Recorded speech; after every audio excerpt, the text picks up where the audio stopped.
Research and Development Department of Men-Tsee-Khang is pleased to organize this forthcoming 2 days seminar on cancer in collaboration with Tibet House from 11 to 12 December 2016 at Tibet House, New Delhi. As we all know that cancer is a major burden of disease worldwide and it ranks the second leading cause of death globally. Therefore, it's very important for all the medical disciplines to put their differences aside and find ways to work together to fight and prevent cancer as much as we can. With this motive, selecting joint hands to fight against cancer as the theme of the seminar, we have experts speaking from 6 different disciplines such as Buddhist psychology, Tibetan Sowa-Rigpa, Tibetan Astro.Science, modern science, Ayurveda and Homoeopathy to share their expertise in the overall management of cancer and learn from each other in pursuit of our common goal. At the same time, through this seminar, we want to create and spread awareness on cancer in general and explore every possible integration solution towards effective prevention strategy. So I'm sure audience will gain a lot of insight about management of cancer in general and thus will help in improving the quality of life. Lastly, we look forward to organizing another brainstorming seminar in near future. Thank you.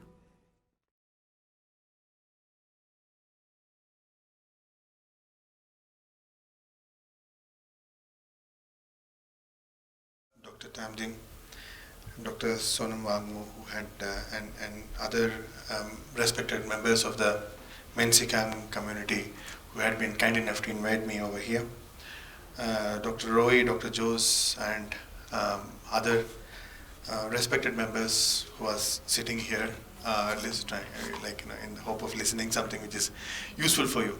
I hope that I will be able to deliver what you want. I think since it will be easier for me if I sit down and to control the. Shall I do that? Is it okay? Right? Yeah. So I had been asked to talk about cancer and cancer-related research which is happening in Medanda when we are trying to integrate Ayurveda with modern medicine. Which when we say Ayurveda, we also mean yoga. So in the past 6 years, we have been trying to do this, and we have found some success in certain areas of cancer. And that's what I'm going to explain to you, what we have found and what we think there could be more possibilities in. So if you look at cancer patients who come to us in the past 6 years, we didn't have too many number of cancer patients, but we had a detailed analysis of all the cancer patients who have come to us. So we had seen around 462 patients till last September, which is a pretty good number in terms of considering the number of the kind of disease that you see. Usually we see very serious cancer patients who have reached their stage 3 or stage 4 of cancer, who require support, and they come to us because they think that there is something else which we can offer. And of late we have been working along with the oncologists, medical oncology, radiation oncology group of people who are trying to integrate and see what we could offer in addition to what the modern medical fraternity is giving. So we work on a lot of lung cancer patients, Hedonic Cancer patients, breast cancer patients, and all other cancer patients put together. Male-female ratio is considerably as seen over here. When we come to cancer therapy or perspectives of cancer management from Ayurveda, it is slightly different from what a modern medical practitioner would look at it. Because in a modern medical practitioner's point of view, difficulty in cancer management is when the patient comes back and says that I have nausea, I have vomiting, I have a problem with my blood cells going down because there is thrombocytopenia, there is fatigability, I am very tired, my hairs, I am losing my hair, and there is severe diarrhea, GI tract problems, etc. And other side effects of modern medicine which they find to be very difficult to manage because that's the tools which they have, and the tools when applied on a patient are found to be causing problems to the patients. They do not know what to do. Now that is what the modern medical practitioner look at in terms of as a difficulty in treating cancer. Of course, not getting any result out of giving the treatment is also another area. Now, when they come to Ayurveda, the cancer patients usually come to us asking whether this will reoccur. That's the main concern. Even before their current cancer is being treated and completely overcome with, they actually ask, even if I'm going to be treated, is it going to come back? And that's a major worry. They come back asking for how to prevent reoccurrence. They cannot sleep. They have fatigability. Of course, they have pain. Pain is something which is very common in many cancer patients, especially when they are on chemo or radiotherapy, or even without that. And many a time you cannot give all the kind of analgesics that are available within a modern medical parameter to a cancer patient because of their low, different status of different systems in the body. And then they also want to recover from chemo and radiation therapy or surgery, inflicted problems that they are facing with. So, these are the different kinds of perspectives that we have. We call it the 10th floor and 4th floor, perspective difference, because 10th floor is the oncology department and 4th floor is where we sit. And when patients come down from 10th floor to 4th floor, they find that life is very different. So this is what happens. So, I'll take you through a few of the examples which we are doing. In lung cancer, what we do is, these are seriously ill lung cancer patients whom we take them for, lung resuscitation surgery. They open the chest, or they do it through robotic surgery. They create a port and remove one part of the lung. And what we have to do is to find a solution for the patient to recover, because removing the lobe is something which is a part of the treatment, but then how to help the patient to recover is our major goal. When we approach this particular situation, when we try to integrate, so we start with yoga. We start with yoga very early in the disease, and even before they go for surgery, we teach them yoga, how to do yoga, what are the kinds of yoga therapies which they should adhere to and practice, and then they go for surgery. And as soon as they come back from surgery, or rather within the post recovery phase, let us say about 24 to 36 hours of surgery, they are back to doing yoga. Like somebody who had done major surgery in their chest are back to doing yoga, and we find it is extremely useful. It's very useful, and we mobilize them much earlier. We take the drain out at least 24 hours before than in a normal patient would do. 24 hours in a normal phase of life wouldn't mean much, but in a patient who is lying in a critical care in an ICU, it's a big amount of time. We are saving a lot of time, a lot of money, a lot of pain for them. So we are beneficial in terms of that. And then some of the patients, when they go for post this robotic surgery. Robotic surgery is a very beautiful technique which actually does major surgery through a small port put on the chest wall. What they do is they make a small hole on the rib cage, and then put a small tube inside, and through the tube goes everything in, like the cutter, the scraper, and the healer, whatever you want to call that. Even the video line goes in, and then it's a robot that does the surgery within the patient, but it's controlled by a surgeon, well-trained surgeon outside. So what happens is, when we do this, it is usually done through the lower part of the rib, and in the lower part of the rib there is a nerve which is called as the intercostal nerve. And when the port comes out, there's a scar tissue which is formed there, and usually in many cases this scar tissue actually entangles the nerve, and it creates a pain, very severe kind of pain. We see usually patients coming like this, say that they don't want the dress to touch their skin because it is very painful. So and the best mode available with modern medicine is to give them analgesics or nothing else. Or probably acupuncture could be useful, but we don't have acupuncture specialists here. So we have been trying to find out how we should manage this, and we started using Ayurvedic therapies. For us, the concept is that this is especially Vata related disease. So we started treating for Vata, and we found that we are very useful. We are extremely useful. For example, somebody who had been suffering for pain for the past 3 months comes off to 0% of pain in about 7 to 8 days of time. This is something which we do, and then recently we found that it is quite expensive for the patient. Even that is expensive, because they have to stay back after 3 months without any particular reason, only for doing a 1 hour to 1.5 hour of treatment every day near the hospital, because most of our patients come from across the country. So it's difficult for them to stay back and pay a lot of money. And so what we did was we simplified the process. Now we do a process called as Piju, which is which is simplified process of what we do. You can see that middle portion where the oil is kept. We put oil on warm cloth. We actually warm the oil and put the oil over the area where we want to apply the oil, and keep the warm oil soaked in the cloth for some time over there. Let us say 20 minutes to sometimes 14 minutes, even up to 1 hour. We ask the patient, we train the patient how to change the clothes and time, and keep the oil warm, etc. And we allow them to videograph what we are teaching, and then we actually get a patient relative to be trained. So 2 days we take from the patient. We charge them for that, but we take them only for 2 days, and they come on the first day, they go back on the second day. So we arrange their timing so that they stay here only for 1 day. So we reduce the cost considerably, and we find that there is equally beneficial kind of a process. So we were able to reduce the cost of the patient, reduce the pain of the patient in this area. We published a paper in this Journal of Thoracic Disease, a major journal in the thoracic disease area. We have published this paper over there, and it's well acclaimed. We call it from 200 BC to 2015 AD, because we think that we are using something which is an information or a technology or a technique which is available in 200 BC, and we are using that in a 2015 AD, and we thought that was the right way. We get another group of patients who are Hedonic Cancer patients. So what we did was we were randomly treating a lot of patients. They had multiple kind of problems. As the patient we started intervening, and we wanted to know what was the kind of benefit that we were providing to them. So there is a quality of life questionnaire, which is a European Union approved quality of life questionnaire. We started administering that to the patient before and after the administration of therapy, just to know whether we are useful, because it is very important when we try to integrate that we should be useful. We should be useful in terms of cost.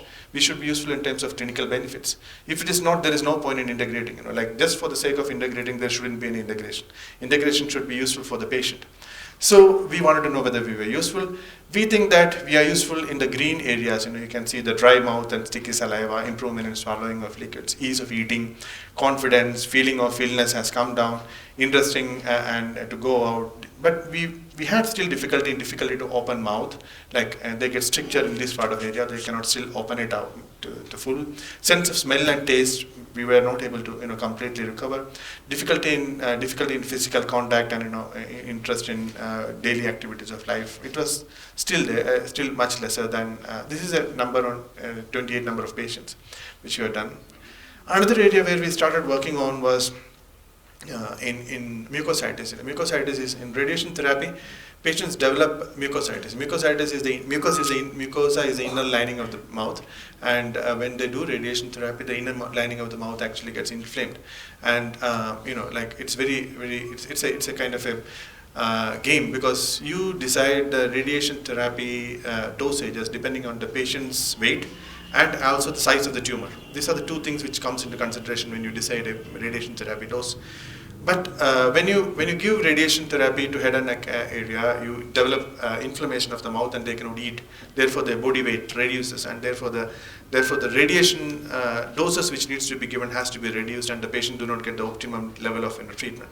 So this is a major issue in radiation therapy, especially of head and neck cancer. So what we decided was we started giving mouthwashes. They were very simple. They were also, we used AAA, and we used Kirata Tikta, and all common medicines which we know are Vata, Pitta or Kapha, predominant and reducing. So we started giving it to them. We started teaching again the patient how to prepare a decoction, how to do the gargle. This is a 1-day process. We take them in for about 1 hour. We teach them how to do it, and then we send them home with the packages saying that okay, we go and do it. We write everything in detail of how to do that. They are also allowed to take a videograph of what we are doing and teaching them. So we find that it is extremely useful. Now our patients do not get mucositis. They go for their full dose of radiation therapy without getting mucositis. This is something which is very interesting for many researchers also from different parts of the world. Another area is in Hedonic Cancer again.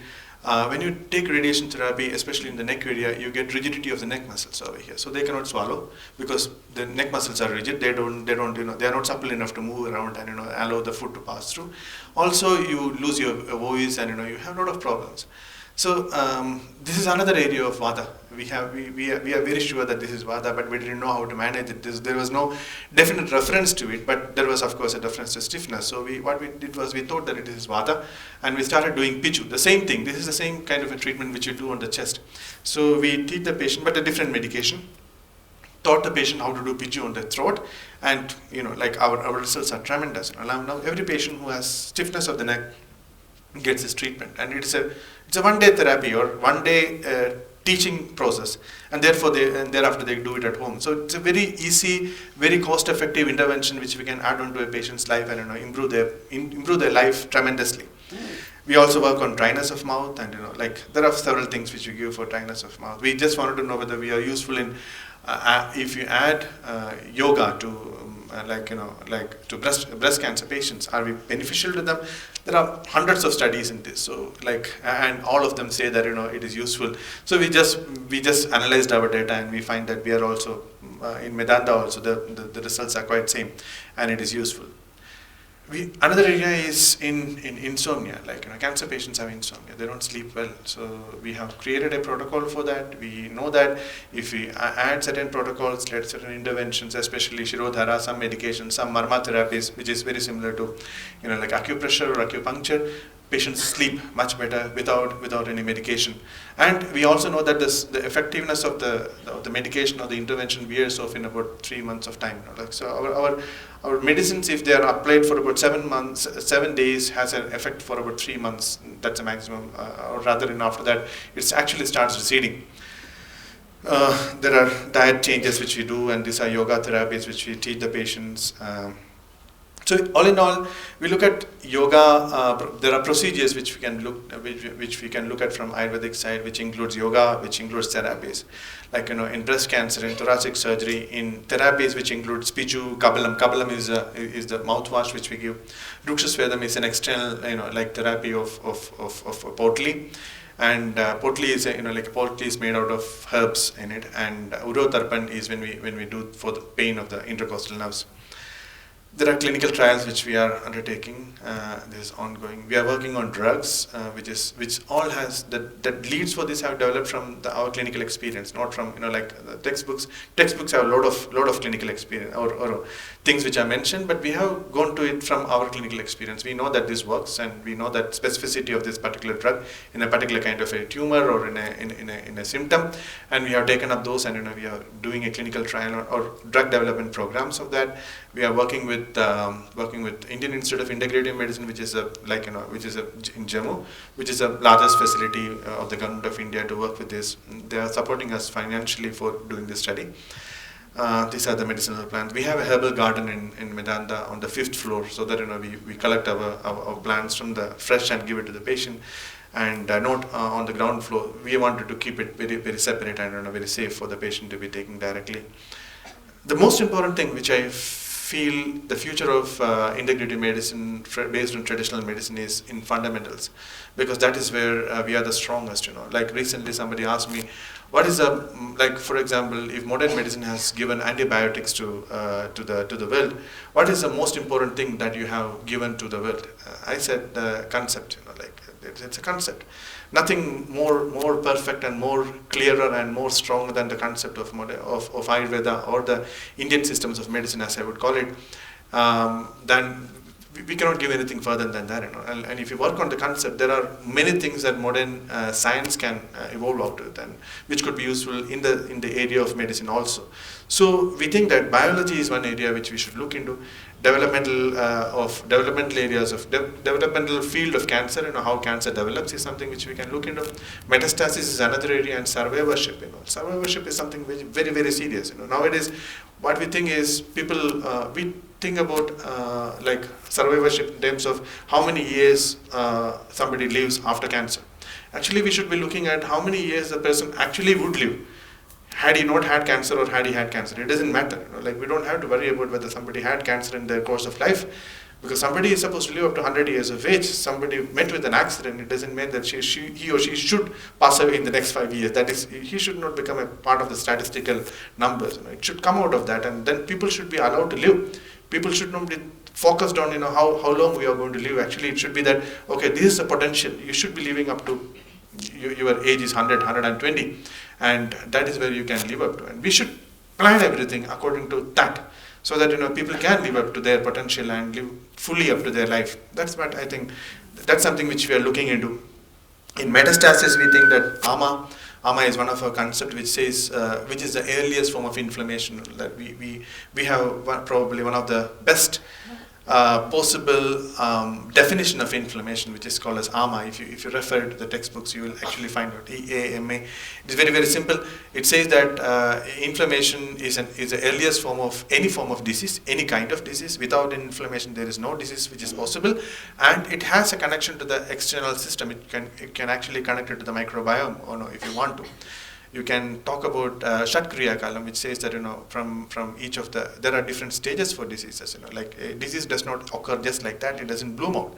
There are different stages for disease, which is in the micro level to the macro level. So there are stages, very clear stages, which can be analyzed through biological processes, and these should be analyzed. These should be identified. There are ways of like each and every point you can actually reverse it. Can we reverse it? That is the question. That is where we should work into. And there is, I think this is a huge science, and we are just in the beginning of it. We are just trying to understand. We are just not even open the door. We are just looking through the keyhole, and probably it is time for us to open the door and look into it.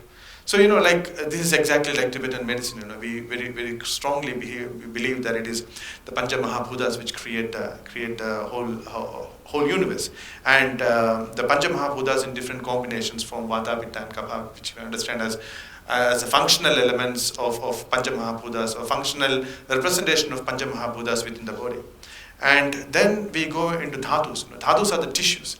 So if you look at like a tissue, why it is more important in cancer is that you have a squamous cell carcinoma. When it's metastasis, also it is a squamous cell carcinoma. So there is a tissue connection somewhere. Even if it goes to some other place, if you have a different kind of a cancer, then you call it a different dhatu. So there is a connection. A squamous cell carcinoma which forms in the lungs or in the mouth, when it transfers itself into somewhere else, let us say into the colon, it is still a squamous cell carcinoma. Otherwise, it is a different kind of a cancer. So there is a connection. There is a dhatu involved in it. There is one kind of dhatu which is being followed throughout the cancer's course, from the beginning to the end. So this is something which is very deeply ingrained in the understanding of Ayurveda, and we should know. There are scientists who are already explaining that it is possible to create a spermatozoa out of the majja, which is called as a bone marrow. It is already explained in Ayurveda. It look too I don't want to talk like that, because I would seem like saying that everything is there in Ayurveda or in Indian medicine. It is not like that. I'm saying that concept was already there, and you should try to understand from where that concept had come and how that concept could be arrived at. That is more important, because you cannot just talk about the concept without arriving at from some point of view, some kind of basic facts. Those are the facts which we should look into, and that will help us to develop further, and that will help us to go further. There is Prakriti.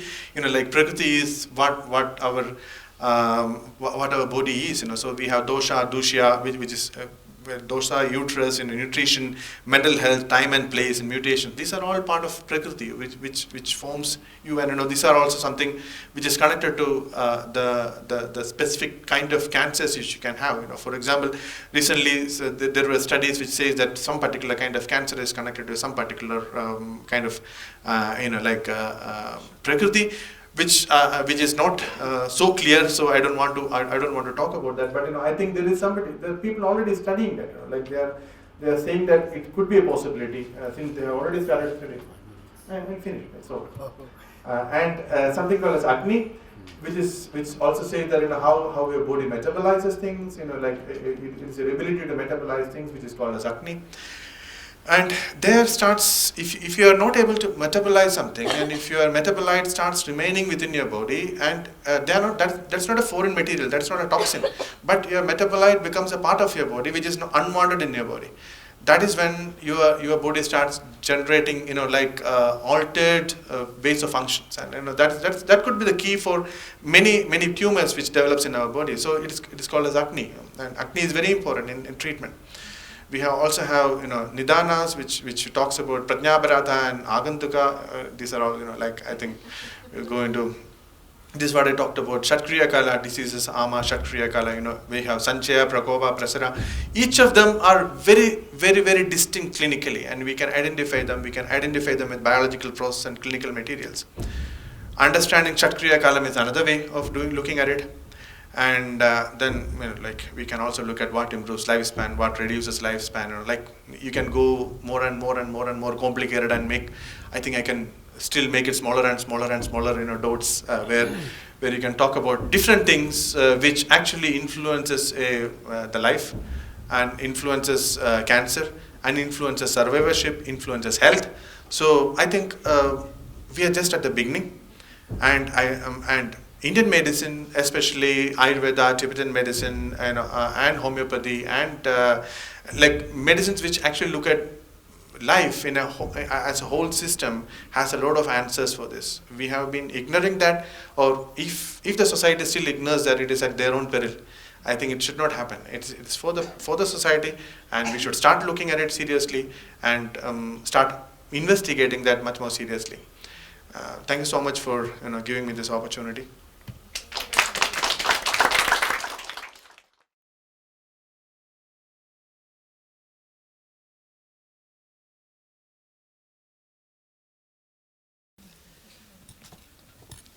Thank you, sir. Thank you for the honor.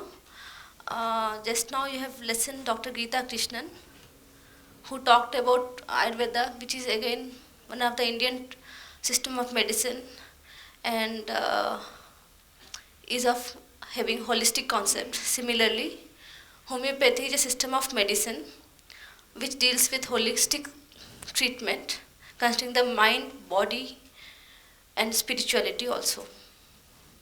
So this system was discovered by Dr. Samuel Frederick Hahnemann, and it is based on principle of similars, whereby highly diluted preparation of substances that can cause disease-like symptoms in healthy volunteers are used to stimulate healing in patients who have similar symptoms when ill. This is the basic concept of homeopathy. Now, homeopathy is used for a range of health concerns, from wellness and prevention to the treatment of various diseases and conditions. But the question that comes to mind is whether this treatment has any place, because we all know, and many people, that homeopathy is only for acute conditions or very long treated illnesses. But can this treatment be useful in serious situations, life-threatening disorders such as cancer? Now, before going what homeopathy offers for cancer, let us quickly see the epidemiology of cancer as per Global Cancer Report 2012, which has been done by World Health Organization along with International Agency for Research on Cancer, tells that 14.1 million new cancer cases in the year 2012, 8.2 million cancer deaths, and 32.6 million people living with cancer within 5 years of diagnosis in 2012 worldwide. If we see on Indian scenario, 1.1 million new cancer cases were estimated, indicating India as a single country contributing to 7.8% of the global cancer burden. The incidence of cancer cases is increasing due to aging, due to lifestyle changes, due to socio-economic changes, due to way of living. So what homeopathy can offer? Considering a different treatment option. So the first line of treatment is, as we all know, surgery, radiation, chemotherapy, immunotherapy. Because this is such a dreaded disease. It is like a crab with many tentacles, and we don't know where it will open up. So always when a patient is diagnosed or suspected to be having cancer, they offer for all these 4 treatments: surgery, radiation, immunotherapy, chemotherapy. But after this, what? When there is recurrence, when there are side effects, what should we do? So again, the second line of therapy may work. The second line of therapy is complementary and integrative medicine, like Sowa-Rigpa, like homeopathy, Ayurveda, Unani, Siddha, and many other systems of medicine around the globe. So they all depend on the stage of cancer, how well and how long your first line treatment worked, how long it has been since first line treatment ended. Second line treatment may be more successful if a year or more has passed between the two treatments. The side effects you experienced during first line of treatment, your age and overall health. So if we go through the net database, mainly PubMed, we see that under homeopathy term, we'll find around 5,397 articles if we use the keyword homeopathy. Now when we use it is around 5,397 articles. Now when we go to search homeopathy and cancer, we see that there are 290 references. And these references show us that homeopathy is something to do in treating cancer. What is the current scenario? This raise the question, is there any benefit in utilizing this type of care with cancer patients? Of course, limited research have suggested that homeopathic remedies appear to cause cellular changes in some cellular cancer cells. In animal models, several homeopathic remedies have had an inhibitory effect on certain tumor development. Clinical studies, clinical practice of homeopathic medicine combined with conventional care have shown that homeopathic remedies improve quality of life, reduce symptom burden, and possibly improve survival in patients with cancer.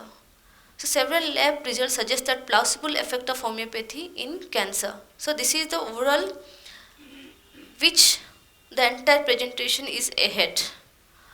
Now if we see the surveys, a recent survey in 2015 in USA revealed that a trend of increased use of homeopathy in general population. Similarly, in Europe, homeopathy is used during and after cancer treatments. In France, 42% of patients who were treated with complementary integrative medicine reported to use homeopathy. Similarly, in United Kingdom also, homeopathy is the most frequently used CIM treatment among German adults and children with cancer. Large European survey published in 2015 involved 236 centers says that 40.4% of the people use homeopathy as one of the leading CIM therapies. So what are the evidences? This one will go ahead step by step, first at individual level, institutional level and laboratory research.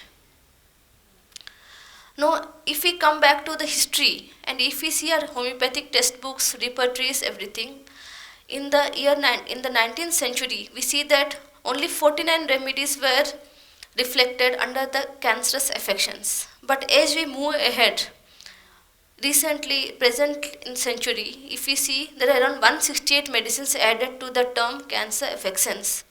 How this is possible? This is possible due to the clinical application of homeopathic medicine, contribution of homeopathic practitioners to this dreaded disease, in treating this dreaded disease. Now, individual clinical practice. Someone in this audience only they were speaking about Banerjee protocols. So this is a study which was published in 2008 in Oncology reports, wherein 14 patients treated apparently effectively with homeopathic remedies as a part of unique National Cancer Institute program. They studied these cases and they drew the conclusion that homeopathy might have effect on cancer care. Those were preliminary findings that drew attention to the issue of homeopathy in cancer care, but it still remains to be proven in properly designed clinical trials. This unique NCI program is better known as the Best Cancer Series. And this Banerjee protocol, it is from India only, mainly in West Bengal. They have developed a unique protocol and they are treating huge number of cancer patients at their clinics. So these are the various books which substantiate that yes, these are the experiences which are cited. Suppose a book by A.U. Ramakrishnan at the extreme right, you can see that more than 100 cases are documented in this book. And he has treated 15,000 cancer patients, around 15,000. And if you see the extreme left, Dr. Baggot, who has treated mostly the side effects of chemotherapy, radiation, surgery and hormone therapy, side effects due to these therapies. And he has treated around 4,000 cases and the excerpts are all given in this book. Now coming to the trials or surveys, if we go through the latest study which has been published in 2015, we see that adjunctive classical homeopathy or add-on homeopathy improves global health status and subjective well-being in cancer patients. This study was done in a pragmatic randomized control setting, and the result shows that the improvement of global health status between visits 1 and 3 was significantly stronger in the homeopathy group by 7.7 when compared with the control group. Further, a significant group difference was also observed with respect to subject well-being by 14.7 in favor of homeopathy as compared to control group. Thus, homeopathy has something to do with improving global health status. Results suggest that global health status and subjective well-being of cancer patients improve significantly when add-on classical homeopathic treatment is administered in addition to conventional therapy. This is again another study where patients were treated in the OPD of cancer clinics. These patients were studied retrospectively in the Medical University of Vienna. Here also they show that in 4 years, a total of 538 patients visited the outpatient unit homeopathy in Magellan diseases. From the 53.7% who had undergone at least 3 homeopathic consultations within 4 years, fulfilled inclusion criteria for the survival analysis. The surveyed neoplasms were glioblastoma, lung, cholangiocellular and pancreatic carcinomas, metastasized sarcomas and renal cell carcinoma. So what does they tell? Median overall survival was compared to expectations of survival outcomes by specific cancer type and was prolonged across observed cancer entities with a significant statistical difference. This is another study which is done in a long series on 2 independent cohorts. 2 groups were there. One group was given homeopathy, complementary homeopathy, 259 patients, and another cohort was given conventional treatment alone, 380 patients, and they assessed the quality of life through internationally validated scales which are functional assessment of cancer therapy and functional assessment of chronic illness therapy spiritual well-being after 3 months. In this prospective study, the authors observed an improvement of quality of life as well as tendency of fatigue symptoms to decrease in cancer patients under complementary homeopathic treatment.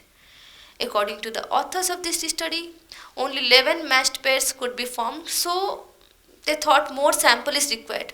But with this minimum sample, they could see that yes, homeopathy can affect the spiritual well-being also.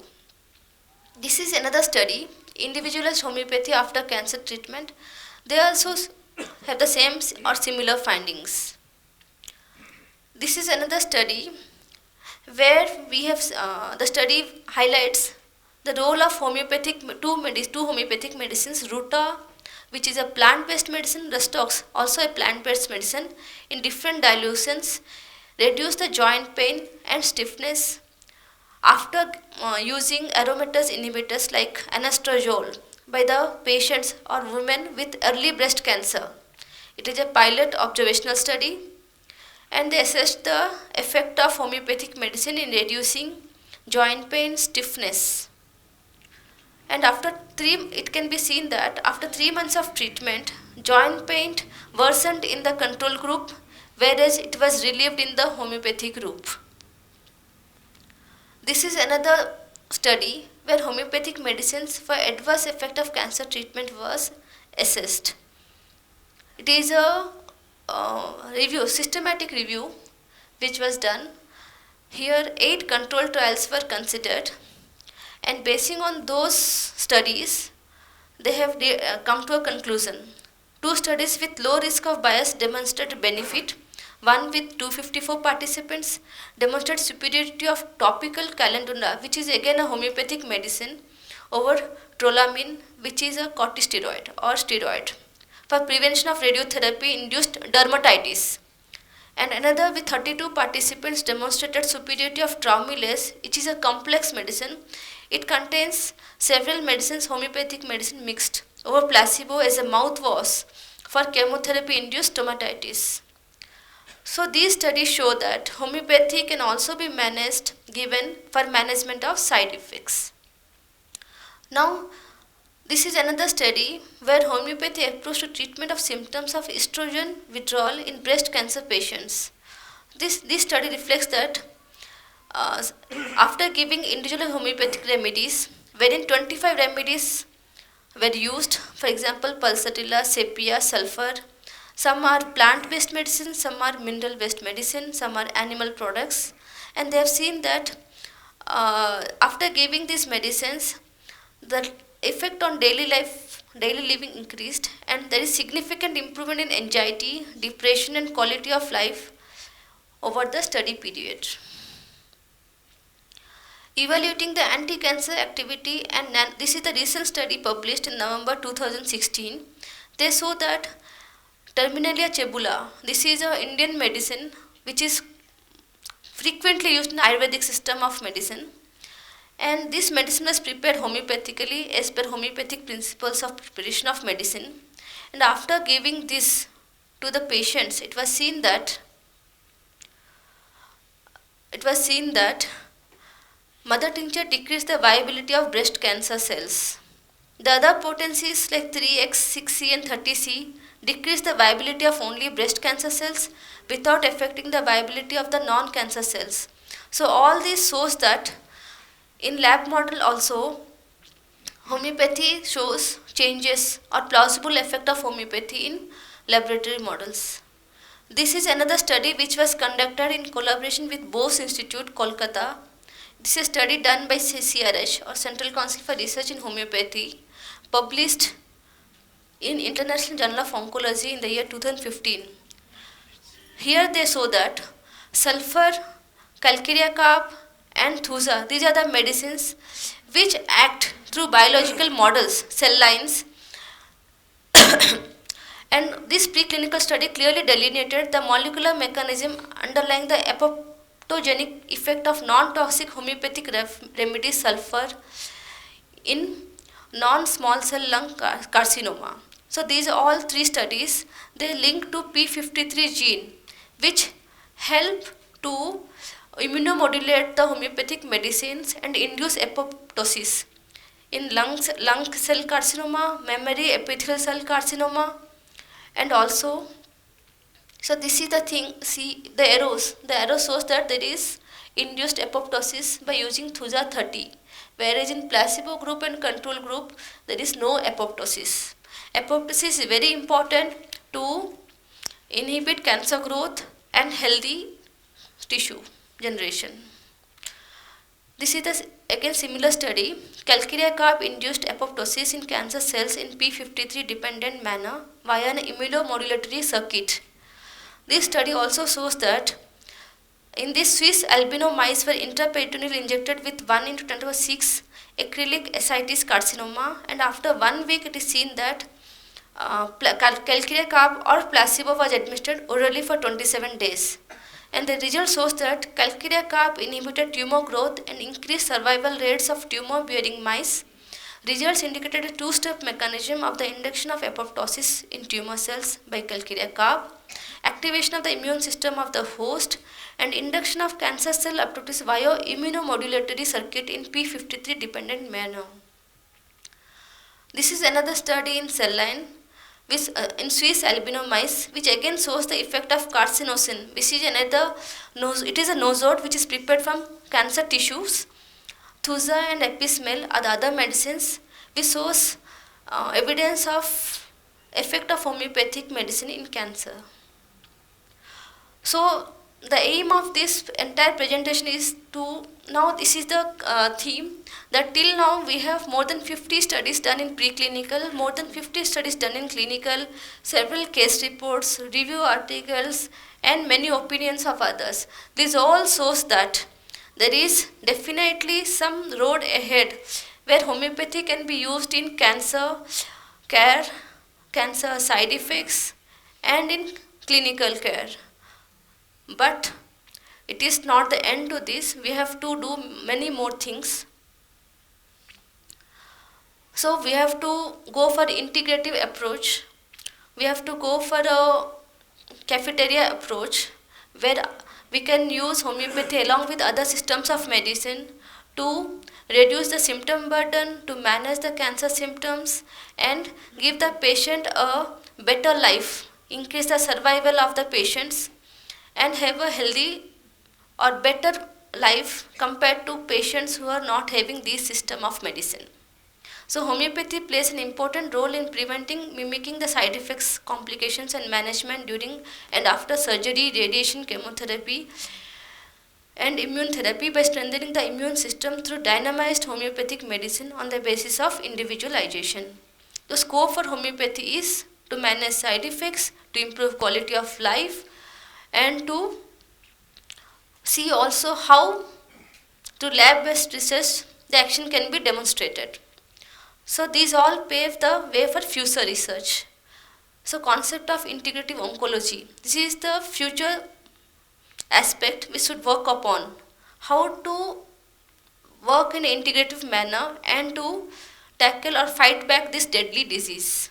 Despite limitations, when used in addition to conventional therapies, homeopathic treatment may help to control symptoms of cancer. Thus, a combined strategy may take to fight cancer for maximum benefit of the patient. So, this is our journal IGRH. It is an online journal, freely accessible, and the papers are also submitted online only.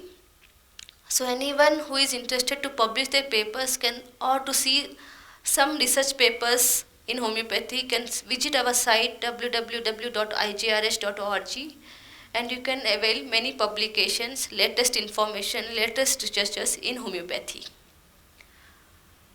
So we have difficulties, but God has given us that much logical thinking that we have solutions to. So with integrative approach, integrative manner, logical thinking, proper diagnosis, family support, we can tackle this disease. We are tackling and we can tackle this in future also. Knowing is not enough, must apply. Willing is not enough, we must do. Thank you so much.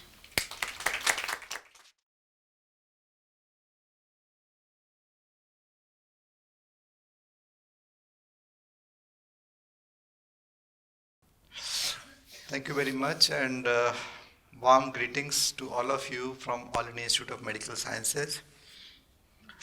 At the outset, I'd like to express my sincere thanks to Chairperson, Professor Sewan, for kind words, and to the organizers.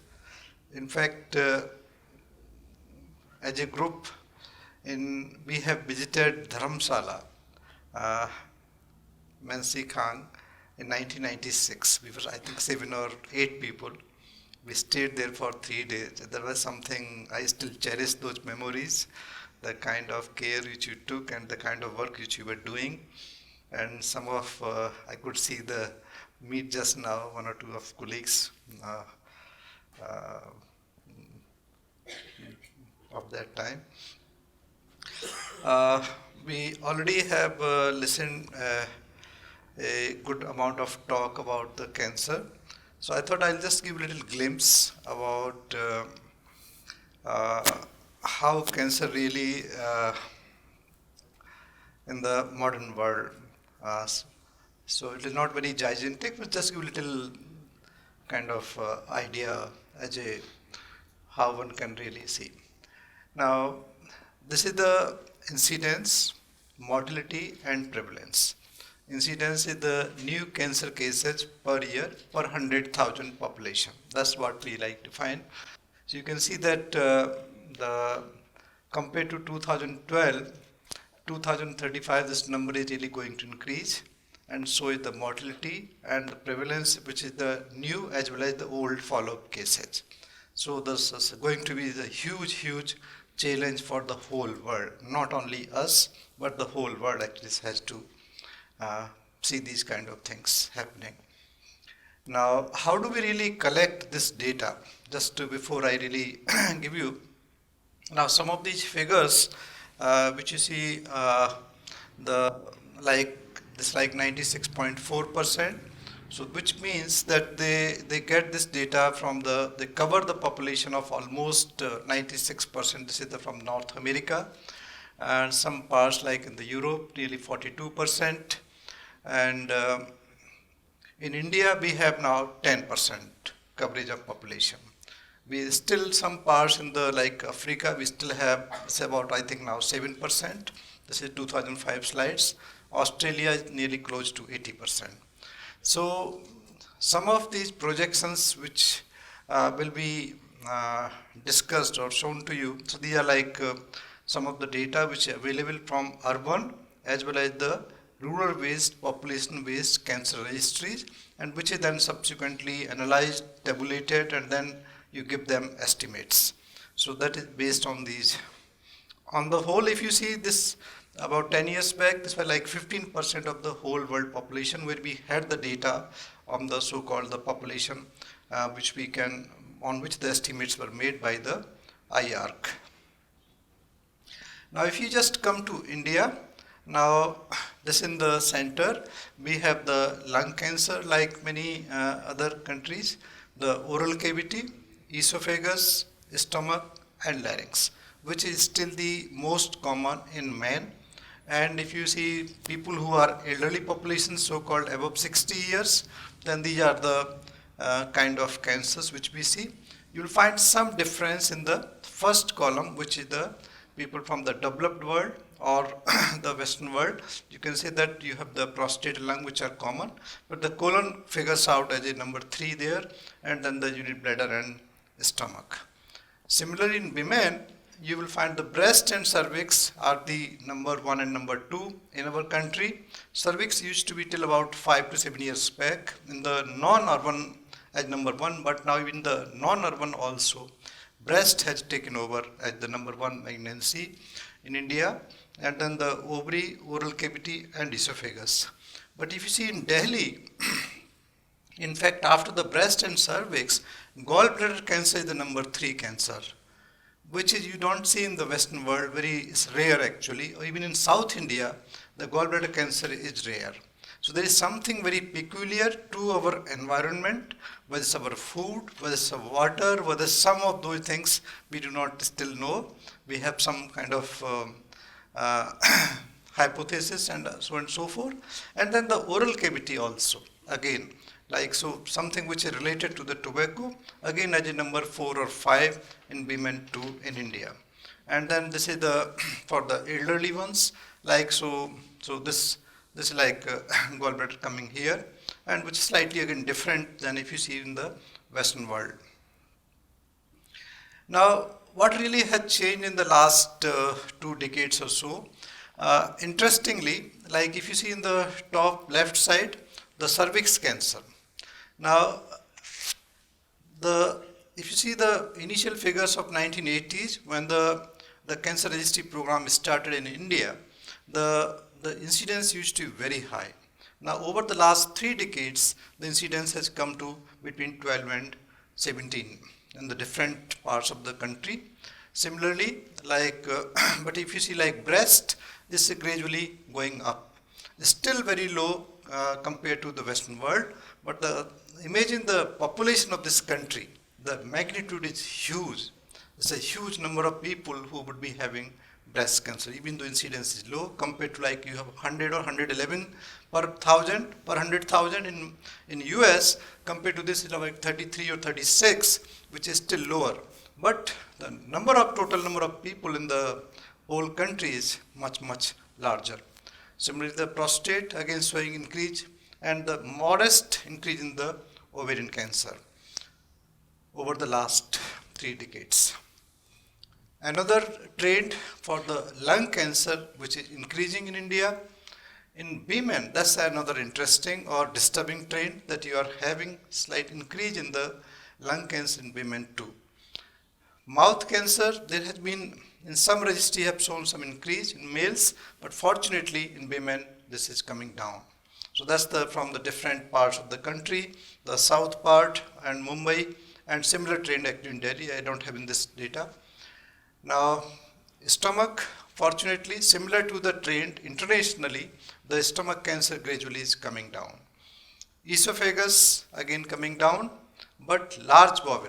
Now in fact, when we were students more than 2 decades ago, large bowel or colon cancer was not there in the first 10. Now this is between 6th or 7th number. So this shows clearly in last 2 decades the kind of food habits or in the earlier period which have changed, which have now finally given to this kind of problem, and gradually going up like this. And again in women too. So both men and women, they are having increase in the large bowel cancer. So now if you just notice one thing, some cancers is coming down, and these are the cancers where the infection is considered to be one of the main etiological factor, like cervix, esophagus, and some part of the oral cavity, which are related to the probably HPV.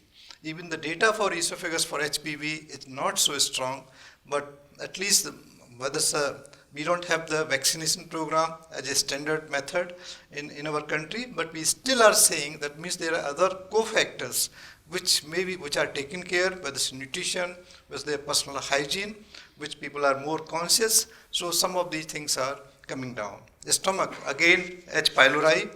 So this is also coming down world over, and so in India. Now, when we really say the cancer is not a single disease. That is something which we all have to understand. This is the actually combination of so many things. This is the thousands of diseases, if you want to call it, or hundreds of diseases in one disease. So this is what we believe. This is a combination or like genes, your immunity, and environment. Somebody was in the previous talk was asking, and there was some mention about the Yuvraj Singh or Dr. Varanasi Roja. She mentioned about that. So this is what we sometimes call mind-body medicine, something like that. So there are many factors which we still don't understand, which really, like whether you have something in the kind of release of hormones which affect your immunity, and finally giving rise the way and making your body susceptible to develop into cancer. While some people who have very strong, they are able to overcome it. So some of those kind of things. And then there are the environment, like we have number of these things, whether it's infection, lifestyle, physical and chemical agents, which may be causing the. So if you talk of etiology, there are a number of things which can happen. In general, what we believe, at least in India, the 20 to 25% of cancers are attributed to the infection. Almost half of them are today attributed to the lifestyle related factor, whether it's smoking, it's our diet, or some of our habits, less of physical activity, and 10% probably would be related to clearly to the genetics, to our genes, which we can hold responsible that maybe we are inheriting from our parents, and remaining 10 to 12% would be to the occupational or some of the environmental things. So this is our typical what we see every nook and corner of country, every street, tobacco in different forms. That's so unfortunate. The whole world knows that cancer is due to tobacco. The 50% of cancer in men in India are clearly related to tobacco. If you really want to prevent it, stop tobacco. So there is no really another thing. So that's the only thing. So in different form, and in fact, even the pan masala and those pouches and other things, they become so common starting from the very young children to the elderly people. And so much so that the trend for young smokers is increasing in India, which is bad thing. So you will end up after 2 decades, you will end up having people in 30s and 40s having the tobacco related cancer, with lung cancer or oral cancer. Now if you see the relative risk, like those organs or those tissues which are directly in relation to the exposure to the tobacco. So like you have the lung cancer, as we always know, the lung cancer directly related to tobacco. Then you have the head and neck cancer, which is a cheek, oral cavity or voice box or larynx cancer. So these are clearly the very high risk of tobacco. This relative risk compared to the normal population. And then the many other sides of the cancers, like you have the bladder cancer, because all your toxin which are being excreted through the urine. So urinary bladder cancer is one of the another important cancer in Delhi. In fact, we have quite a large number of people. Then you have the stomach. In fact, one of the leukemia, the only leukemia which have been shown in the international studies, linked with the smoking, the acute myeloblastic leukemia, and which is very, very difficult to treat. It's not easy treatment for this particular disease. And then the many other cancers, including pancreas and colorectal, where you have this link with the tobacco related. So cancer is again not a single step process that something happens, suddenly cancer develops. It's a long time. It's a long incubation period, especially like, so you have something there, you start with the injury to your body, to your tissue, to your cells, and which leads to the number of these chemicals where they are mutagens, which causes the DNA damage. Body has enormous capacity to repair it, but if you continue to kind of misuse it, then finally it leads to the mutations and finally lead to the cancer. So this is not a single day, it takes number of years. For cervical cancer, for example, HPV, people have estimated it may take from 10 to 25 years before one develops the cervical cancer. So there is enormous opportunities to really intervene during these periods if one can identify and one can really take care of cases. Now this is something, this is how gives you the natural history of oral cancer. This is some small patch actually in the lower portion here, something like this, very small ulcer. So this is probably, you can call it so-called earliest stage, and this is the typical, we call it submucous fibrosis. That is something very typical which you will see in India, especially those who are not from India, they must have not seen these cases. But people, you find young people, they have been chewing the pan masala, which is so popular here. Everybody is fond of. You offer them pan masala when you meet them, greet them. And you end up after 10 or 20 years that he can't even open mouth.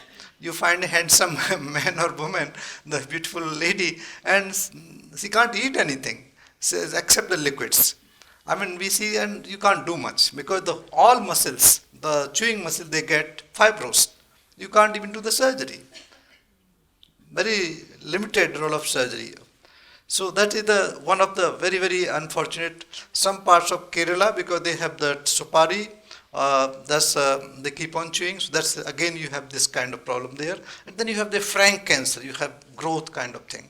It's not a very uncommon scene when you go to any public hospital or even any cancer hospitals in country, that you find people coming with huge, huge lesions, and they have not bothered till really become unbearable in terms of pain, in terms of disfigurement, in terms of even coming out of the cheek. I mean, something so unfortunate. And I sometimes wonder how they keep on tolerating till it start coming out of the cheek. That's something, but this is something which we see in reality, and many people from the good, like in the so-called middle class even, we have seen. Now, sometimes you wonder who are the people who really use tobacco. So this is like in society, how it happens. Now, this is the people who have the lowest wealth, the dark one, and the people who have the highest wealth. This is for men and this is for women. So, see who are the sufferers. These are the poor people, also called in terms of wealth, who have the lowest wealth, who are the poorest of society. They are the one who get this much more. They are the much more consumers of tobacco compared to that is something which is very interesting, which really the state or government or sociologists, they really have to think about it, how to change the behavior of the people, how this can be done. That is something, this is one of the data from the IARC Lyon. And again, the trained in the some of the smoking trend. Like we saw some of the trend that in women, the lung cancer is decreased. This is the data from US, like where the efforts over the last 3 decades, the lung cancer incidence, both men and women, has started decreasing. This is something heartening. But we are on up to here. We are on this side, not on this side. So that is something we all have to learn before it's too late. Diet is another thing which is really now playing havoc with our society, and some of the cancers where the diet has been clearly linked in breast cancer, especially the post-menopausal. The consumption of high-fat diet, prostate, oropharynx, food pipe. This is well-known data from Kashmir and many other parts of the country. And stomach, Northeast has very high incidence of stomach cancer. Northeast, if you go to Meghalaya and Shillong and those areas, it's a very high incidence of Dibrugarh.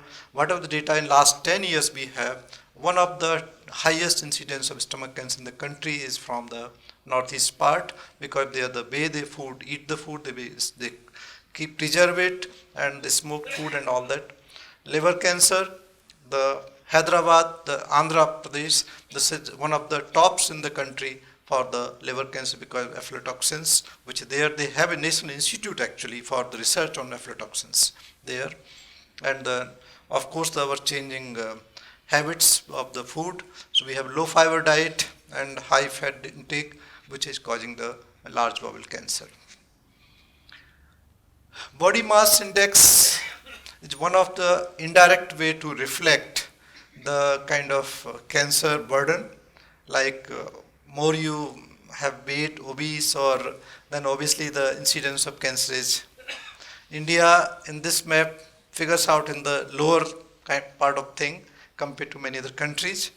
But I'll show you something more interesting, what is really happening. So before this, let us go to the environmental things like the smoke, whether it's first hand, second hand, drinking water, like arsenic. We keep on reading the stories in the newspapers that in West Bengal, in Bihar, the arsenic contamination, and some of these, the nuclear plants and other things which are responsible for some of these, about 10 to 12% of cancers which we see today around the world. This is the common scene in Delhi. You have so much of smoke all the time. This is from the Peru, like this kind of the way you cook your food, and you're taking the smoke all the time. This is one of the picture from Bangladesh. The arsenic wells, they have actually identified, they did a lot of survey many years before, and they identified, they did dug up the hand pumps so that they can get, and they put some marks. In fact, I was listening to one of the presentation, and they said that people thought why they are marking some wells, that maybe something must be special. The people started kind of consuming from those. They were the wells which are marked at the high arsenic content. But the local people thought that this must be something special, so they must see the water must be good. They started consuming that water rather than the water from the low arsenic content wells. So a lot of things which can really go on. And this is one of the earliest picture from the Greece when they used the DDT to spray. For that time there was cholera epidemic in the Greece. So some of these kind of things which you have, like we know about Vietnam and many other similar kind of stories, and which have some sort of kind of contributions in these things. We have huge number of gas pumps, every left and right, every nook and corner, which does have contribution to the pollution what we are having. Some of those hydrocarbons in the air which are coming there. So let us see now. So this is the reality of our country, where you have this kind of thing picture. So these are the people. So now how one can really put the cancer as a disease? When you see these kind of background, you can see on the left side the kind of the surrounding, and then you can deliver your cancer care effectively. That's what is the challenge actually, all over the world. And this is something which we all are familiar. The poverty brings disease and disease brings poverty. This is something I think I don't have to tell anybody. This is everybody knows. Even today, even if you are rich, but once you get a difficult disease, then you end up into this kind of situation. So there is another criteria internationally we call Human Development Index, which is based on certain norms, your fertility, your mortality rates, and many other things, which tells you you can see the percentage increase. The red arrow shows the percentage increase in the countries which have the Human Development Index, low versus high. So India figures out in the lower bar. So even if you have as I said in the beginning, the incidence is low compared to the very high Human Development Index countries with those very high HDI, but our percentage increase is much, much higher, and it's going to increase in next 20 to 30 years time, the kind of thing which we are saying. So that is something we need to really get aware, we need to get prepared that how we can really going to handle it. HPV infection, which we all are familiar, linked with the cervical cancer, and we are somewhere in the middle of this thing, somewhere here. And so how this affects the society. This is what is going to happen. This is another projections by Globocan. Cancer in the next 20 years or so, the low and middle income country, the cancer is going to increase like this compared to the country with the high income country. So imagine like all the hospital being flooded with the people and you don't know how to handle them. This is what is going to happen.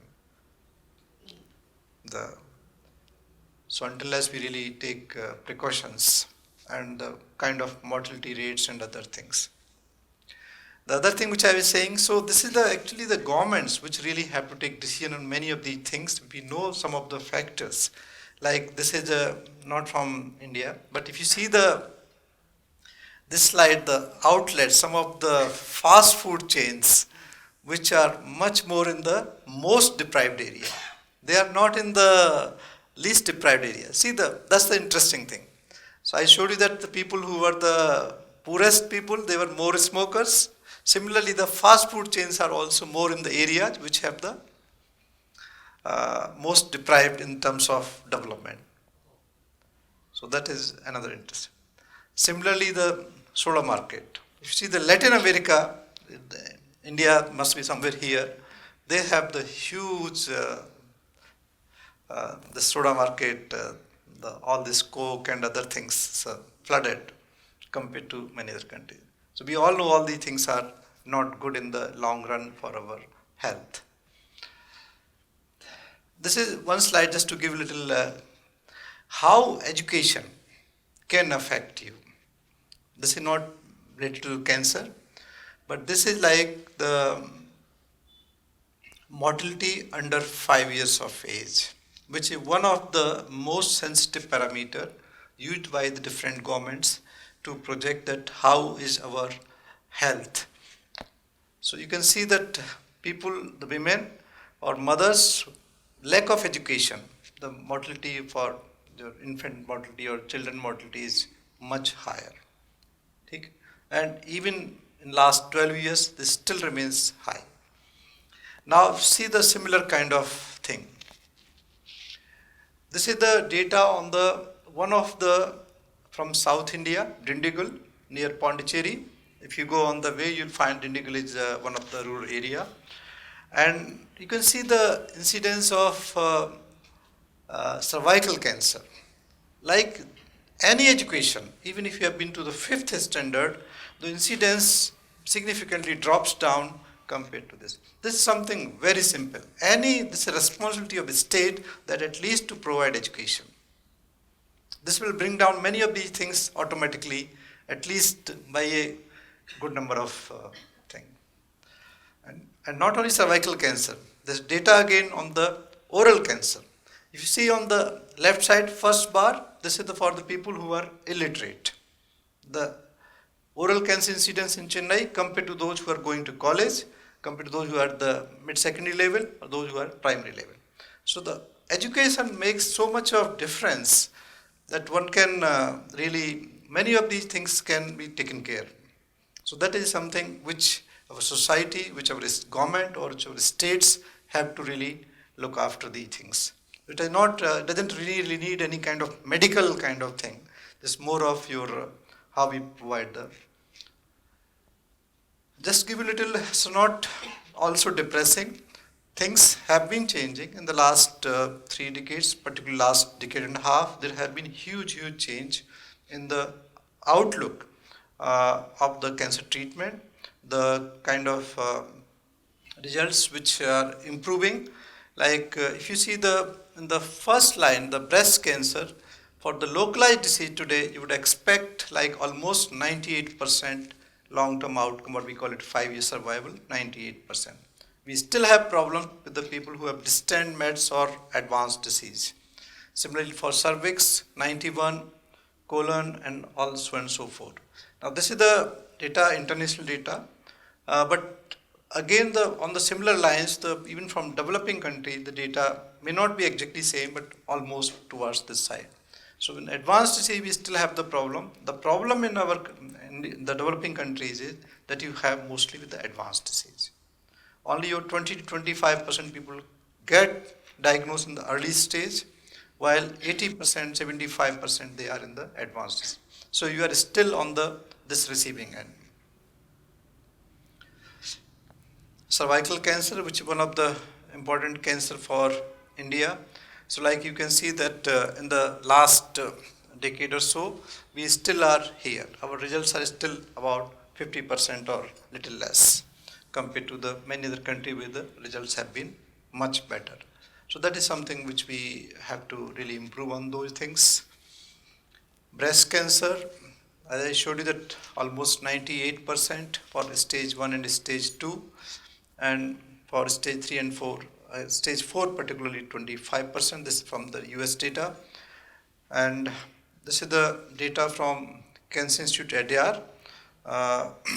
So this is over the years, like when they started like nearly 40 or 50 years ago, the lowest line used to be, now at least the data is almost to the 60%, the long-term outcome for the breast cancer overall, which is kind of at least with the time things have been improving.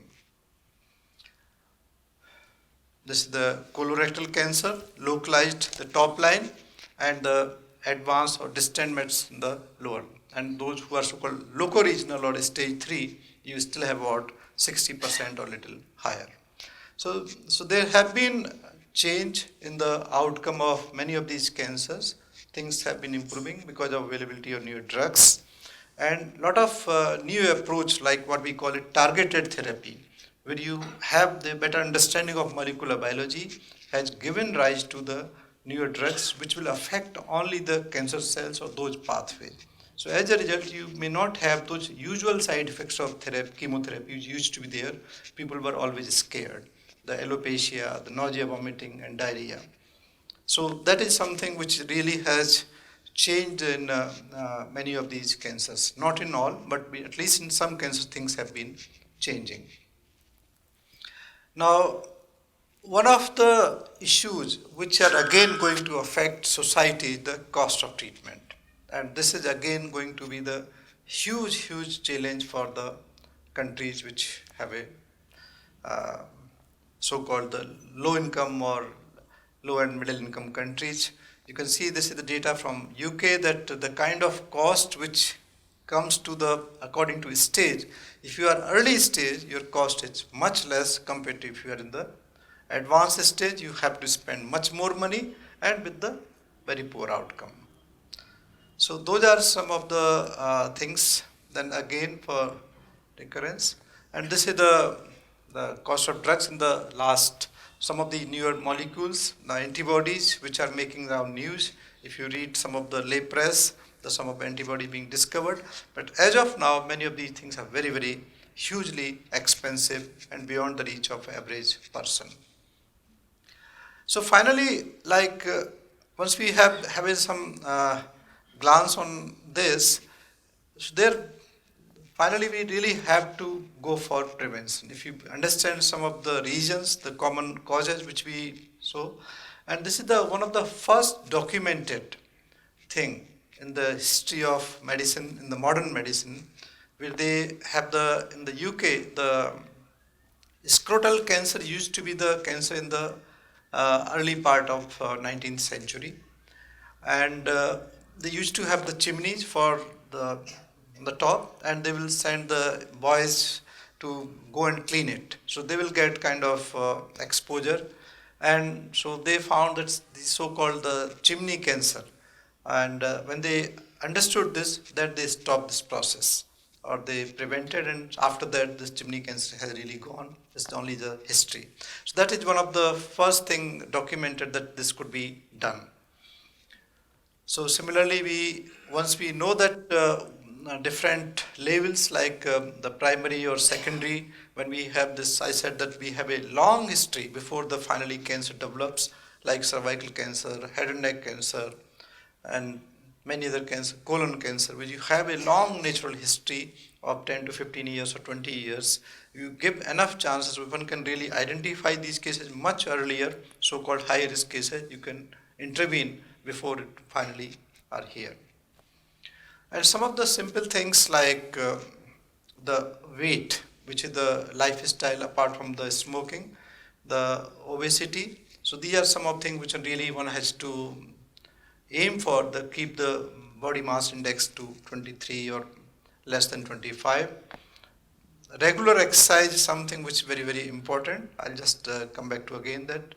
And control of infections with the countries where you still have the problems of infections, especially some of those like cervical cancer, esophagus, stomach cancer, some of those cancers which are clearly linked to the infections.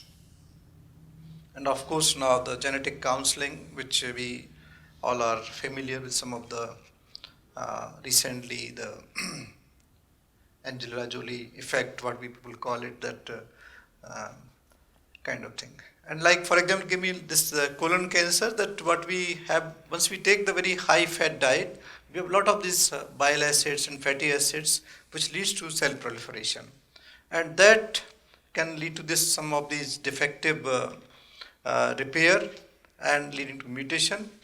And those who have a good repair, they can probably overcome this, but those who cannot, they can end up into this thing. But if you take more of fiber diet, vegetables and fruits, it's not only that dilutes the carcinogens, and this binds to fatty acids and therefore reduce the proliferation. This is something, one of the possible mechanisms for how the high fiber diet or helps you to really. And the physical activity, again, increase peristalsis, decrease time to contact between the bile acids and colonic mucosa is considered to be one of the important mechanisms that responsible. And people have done a huge number of studies actually. There are a lot of publications. I just picked up a few. There have been number of evidence. Breast cancer, you can reduce the risk by 20-25%. Colon cancer, again 25-30%. Endometrial cancer, which is clearly linked. Then you have lung also, some in ovarian and pancreas. So many of these cancers which are linked clearly to the overweight, if you can really keep your physical activity, can help you to reduce the risk of some of these cancers. And not only this, like when we listening to talk by Dr. Roja about some of those old drugs, aspirin, whether you want to call it homeopathic drug or you want to call it allopathic drug, salicylates. You have a tincture there, right? So now there is enough data that aspirin does prevent the colon cancer mortality. So if you take aspirin once a day, low dose 75 to 100 milligram aspirin is very, very useful. And after 5 years of consumption, people have shown that you have 40% reduction in the risk for the colon cancer. And it's not only like most of us, when we are above 50 or above 55, we have other problems. Those who are diabetics, hypertensive, and have a cardiac issue. So anyway, the doctor going to prescribe aspirin. So that is something simple and cheapest thing which is possible on the earth today. So that is something. It's not only colon. People are doing trials, the breast cancer and many other, even ovarian cancer. The MRC right now doing a trial of multi-centric trial, and there are 2-3 centers in India also where they are trying to see if something can be done. We have the hormones, especially those who have the strong family history or those who have mutation positive, one can use that. Then those who have BRCA1 or BRCA2 mutation gene positive, then one can go for surgery. And then of course that those who are at high risk, then they have to, and then you have the vaccines for cervical cancer, liver cancer, which have clearly shown to be preventing the many of these cancers. So to summarize, so if you smoke, don't smoke.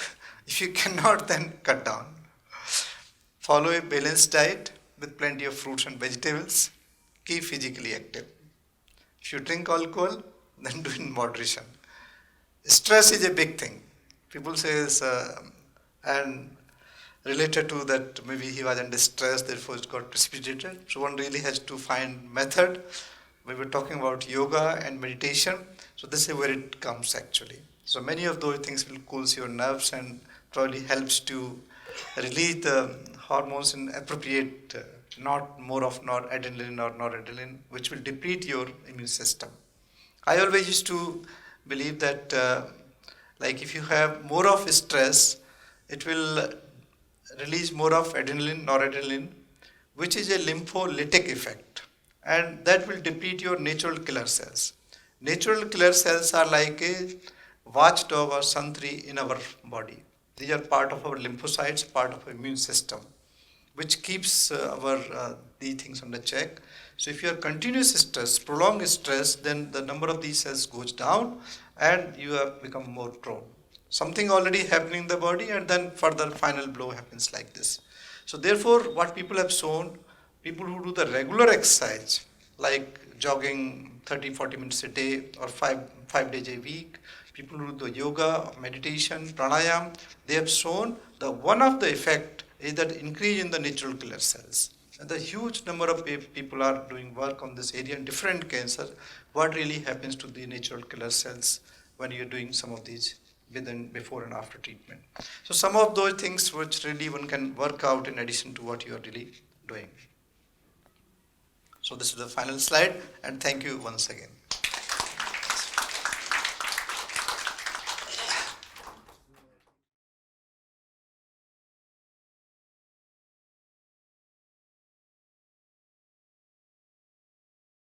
I would like also to tell you that I'm not going to give you so much evidence on Tibetan medicine, because the theme of this event is how we prevent the cancer and how we manage the cancer.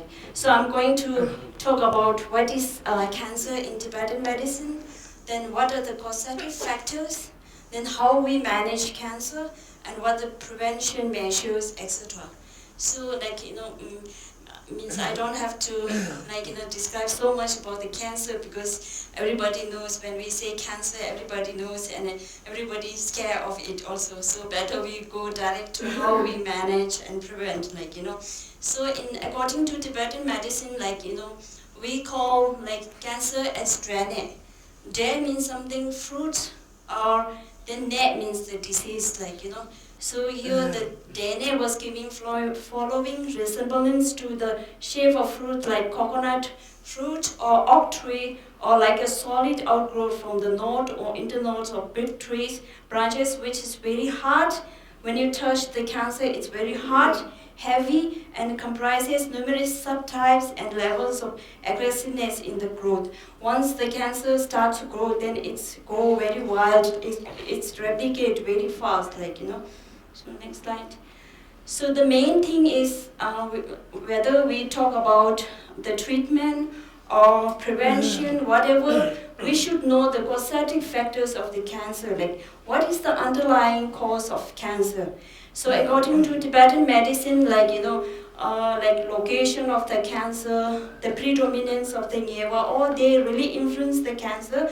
But the main underlying cause or key elements of cancer causative is chuse and impure blood. Maybe like non-Tibetan doctors, they are not like familiar with chuse, like what is chuse, like So chuse is like roughly we translate it as like serum, but it has a wider scope than only a serum. Like it's a like an interstitial fluid, cerebral spinal fluid, or plasma in the body, in this one, blood, etc. So it has a wider scope than only a serum. So also another like key factor is the impure blood.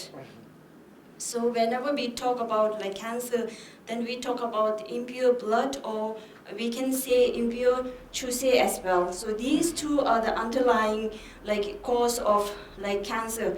So we should know how these like two become impure. Like when they are in a balanced state, they have their own work. Like they sustain the life, body, etc. So when they are in imbalanced state, then it causes cancer. So we should know like how means it become like impure. When it become impure, what are the things that it become like it makes impure? So when we talk about that, always then we emphasize on diet, healthy diet and lifestyle. Okay, so next. So these are the general causative factors. Like when I was listening to the previous speakers, then means I do see lots of similarities even in the conventional medicine. Like they are saying that 75% of the cancer related with lifestyle. So it is clearly written in our like text in many years. Like compared to like alternative medicine, conventional medicine is very young. Still now they have lots of like studies, and they also do believe that 75 cases of cancer are related with diet and lifestyle. So I do see so many similarities, even though we interpret in a different way. So the first thing, general causative factor, is subjecting the body to extreme physical and psychological pressure. This is the main thing that like due to this like competitive world or materialistic world, like everybody has a like strong desire, like to gain that desire or to achieve that desire, that they don't get like enough time to sleep. They don't get enough like time to have connection with the family or social, or to live friendly with the environment, as like previous speakers they stated clearly. And also they don't have time to take care or mindful or aware of the diet they are taking. Like always they used to take fast food or unhealthy food, like like at least we always say at least we should have like 2 healthy meals a day. But really, do people they follow that? We don't do. That's why nowadays we see a lot of like cancer patients. When you go to the clinics, every year cancer increasing. And also people are saying, like in the previous or in the early times there are cancer, but they don't have the facility to diagnose. That is the one reason. But another reason is like it's cancer like is increasing due to the unwholesome diet and lifestyle. And psychological pressure as well. We have lots of pressure, like we have to be in to reach the reach on time to the work. Then like youngsters, they go for party, like then they go to bed very late. Then in next morning they have to rush to the work. Then they miss the breakfast. Like then in between they have some like junk food or from McDonald's or something. So like they don't have the regular like exercise or diet or lifestyle. That leads to the cancer. And the one thing is Mashuva, like Mashuva is indigestion, but it has a deeper meaning than that. Like all the like metabolism, like a dysfunction, disruption of metabolism. It has so many categories, but I'm not going into very deep. Then it's very complicated. You just think that cancer is not a single disease, and it doesn't bloom in a day or a week. It has so many stages. So this is the first stage, like indigestion is the first stage.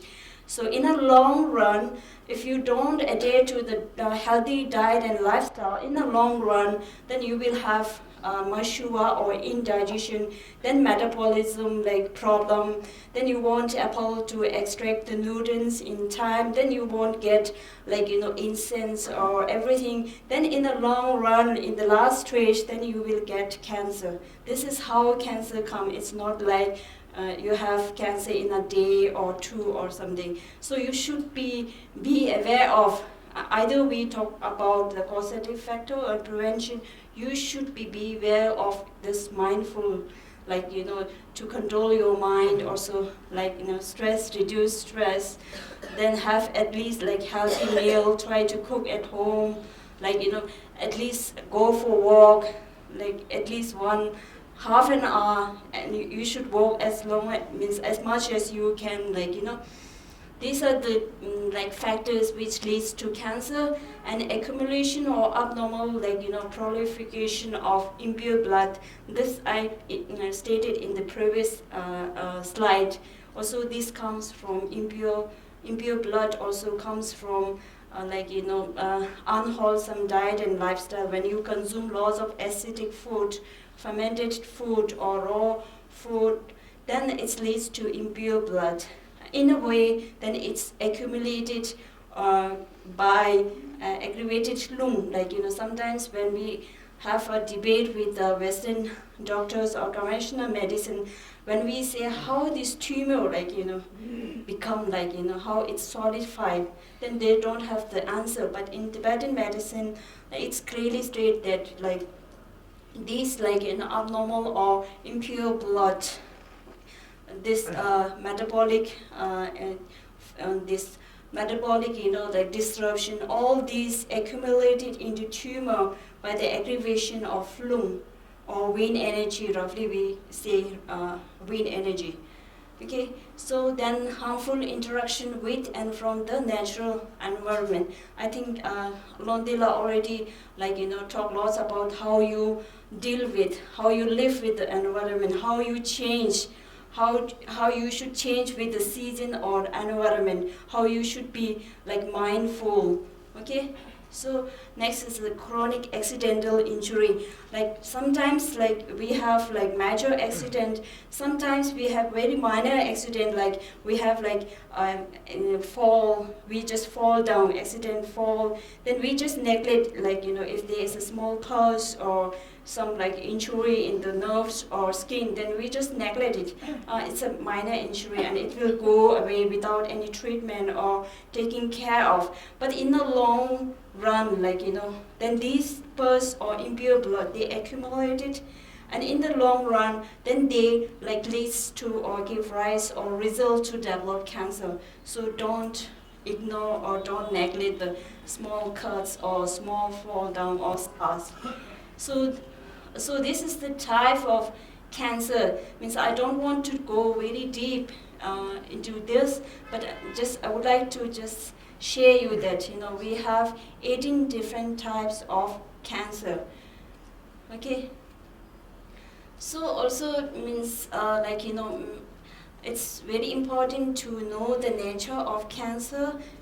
It's not if you are a doctor or health worker or medical doctor, then you should know the nature of cancer or what is cancer. It doesn't mean. I prepared this also for the common or general audience as well, because then if you know this well, then at least you will know that, or you will suspect if you have some tumor or something, then you will at least suspect and you will realize that, oh, I should consult a doctor or I should go for pathological investigation before it's become too late.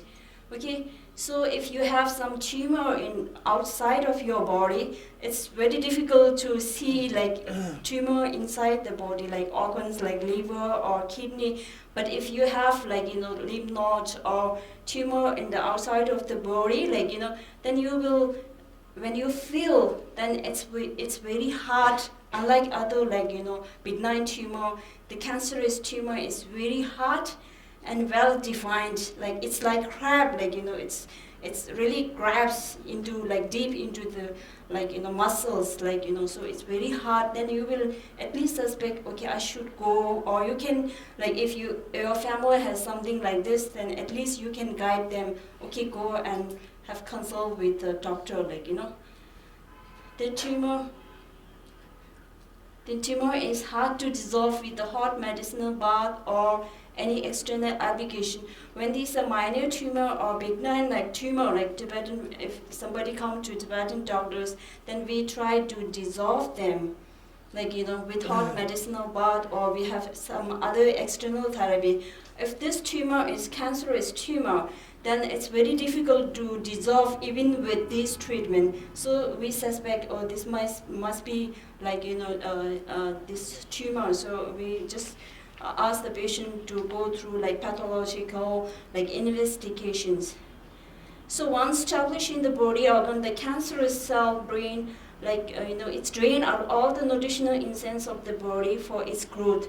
So cancer, once you have a cancer, then it's go crazy, it's proliferate very rapidly, and it's drain all the nutrients for its own growth. It's very selfish. That's why when somebody has a cancer, then patient become very weak, pale, because cancer drain all the nutritional essence. How much, even if you eat or input, then it's drain all the nutritional essence. That's why whenever we treat the patient, we try to dissolve the tumor first, to stop this. So once measured, it has the tendency to come out with pus from both upper and lower ends. You can see here, once it's measured, then pus coming uncontrollable, and it's very painful as well. Once cancer become extremely difficult to treat. So when cancer become very advanced stage, then it's difficult for all the system. So early treatment is highly recommended. Next slide, please. So this is cancer treatment approach. Sometimes it's means I find it's important to how we approach the treatment rather than we rush or jump to the treatment. Sometimes mistreatment, it leads to so many other complications and infection, and that complication kill the patient, or it's torture a lot physically and mentally.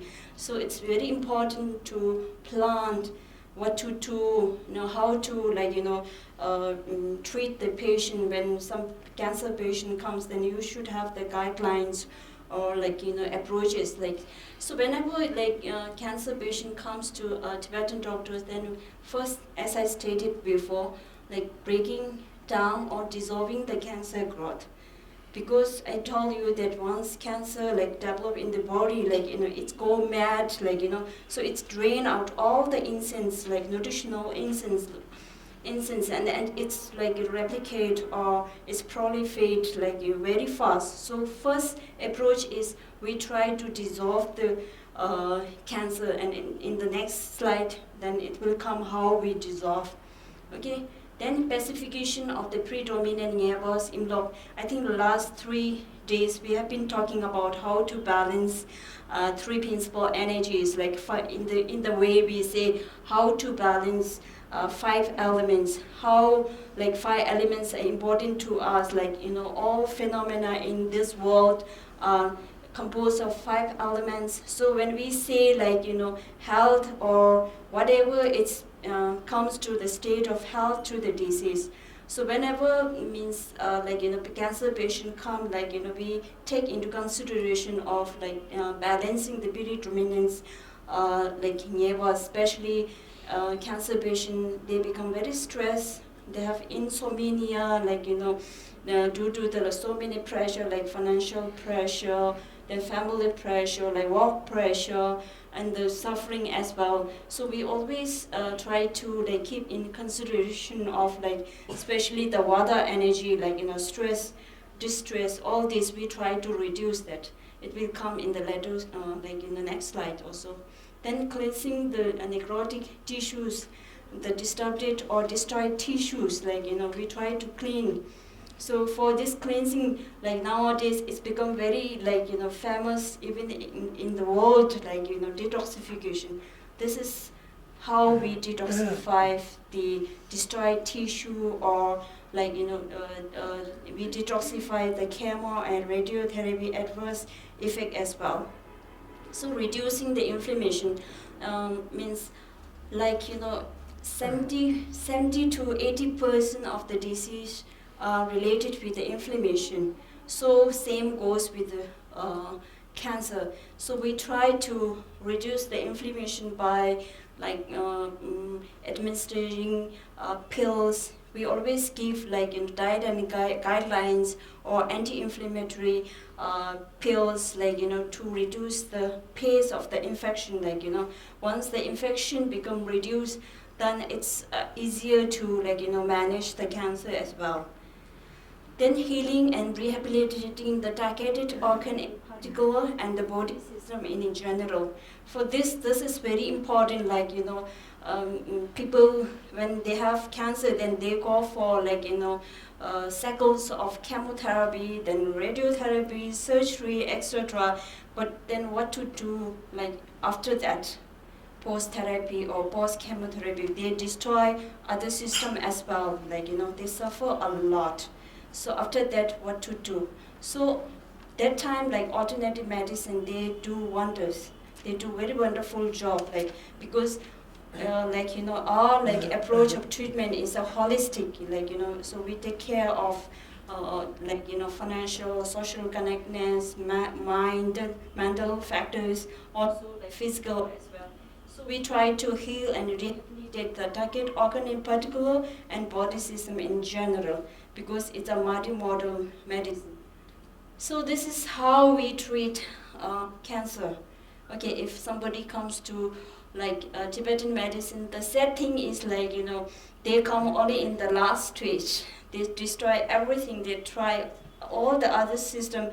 Then they come to the Tibetan medicine. Then if they come earlier, then we would help them better. But still, then means we support. We do very wonderful job. So first thing is, everybody knows that from the first day that in Tibetan medicine there are 4 fundamental way of treating the patient. So same goes with the cancer. Since the cancer is very deathful disease, and it's very, as I told you that only advanced, many of advanced stage they come to our clinic. So we also jump, or we combine all these 4 modes.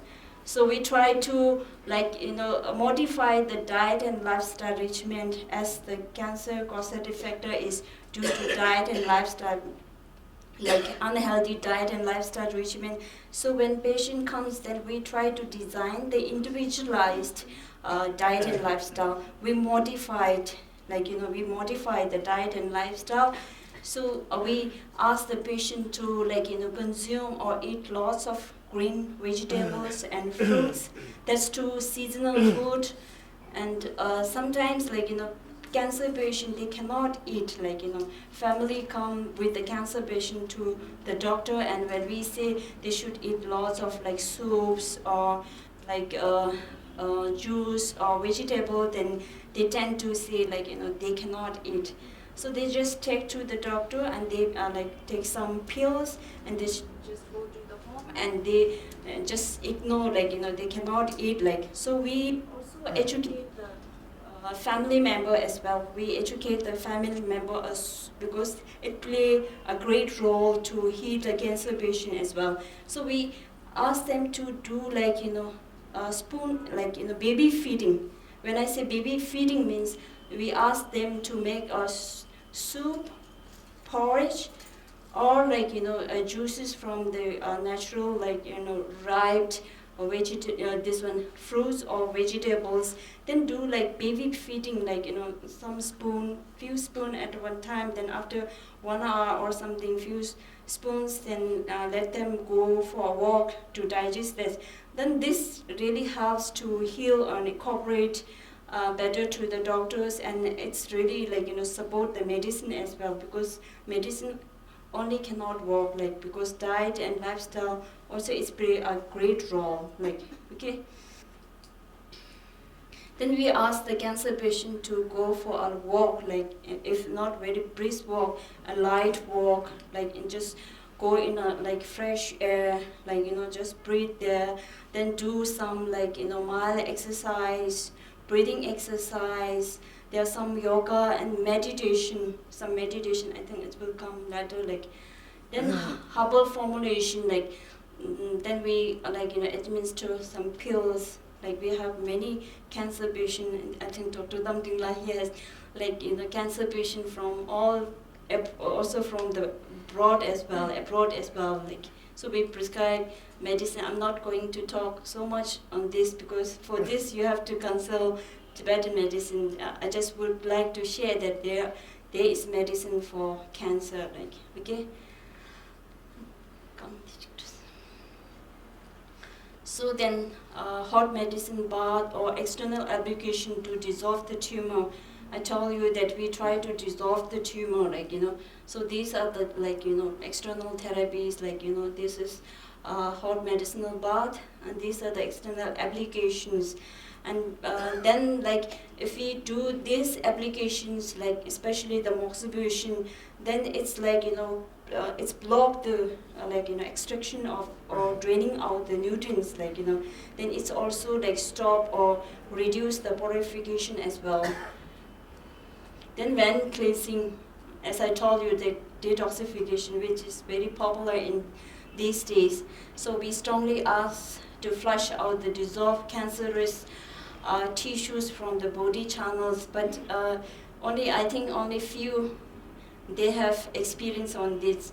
Means I would like to confess that I also don't know, like, to do these things like panchkama or something, but we have decoctions. We used to give, like, decoctions to the patients to detoxify the chemo radiotherapy, and also to drain out the distorted tissues. So then, and the last, like, venesection, as I told you that leukemia or the causative factor, the underlying key element of cancer is impure blood. Like, so we try to, like, do venesection, and we let the blood from the localized localized area, like, to like purify the venesection. So moxibustion, as I told you, that, like, for the tumors to grow and proliferation, to stop the proliferation, then we do moxibustion. This is not on the cancer patient, so this is how we do the moxibustion. We just put herbs and burn it. Then ablate patients are and positive spirit. This is very important, especially for the cancer patient.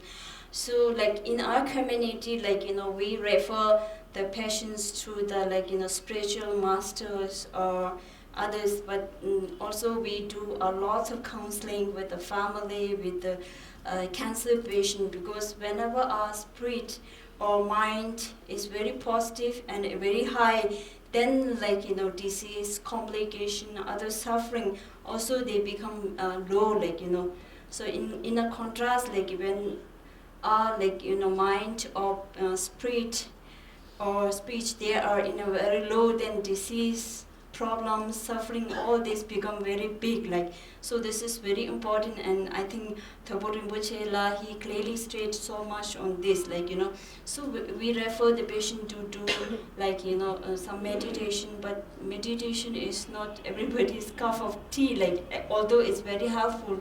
So we ask them to, like, do meditation under a good guidance, like,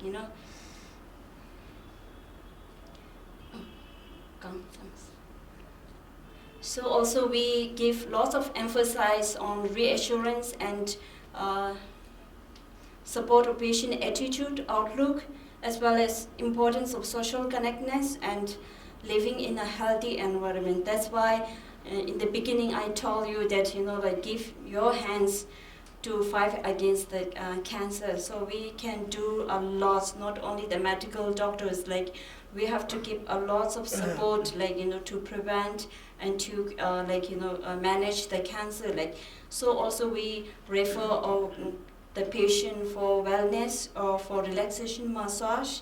Then if you are not accessible to this massage, then you can buy these oils from Men-Tsee-Khang clinics or shops, and you can do them in a very easy way. If you go to the doctors, they will show some meridians or some points, then you can apply yourself, or you can do to your patients. And this is the family support.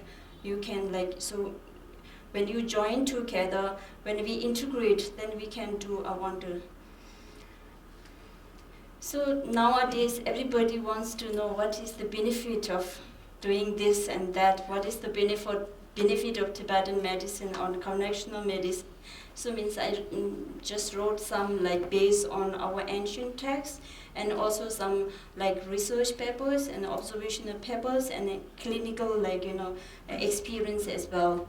So for cancer, it's become very important to maintain or to boost the immune system. So always Tibetan, when we give Tibetan medicine and we give diet and lifestyle, then it boosts the immune system. Then patient can fight against the cancer better. So it helps to slow down, delay the progression of cancer. As I told you that once cancer develops, it go mad, wild. It's proliferate very fast, So it drain all the nutritional essence of the body. So we try to slow down. We have very good cases on this also.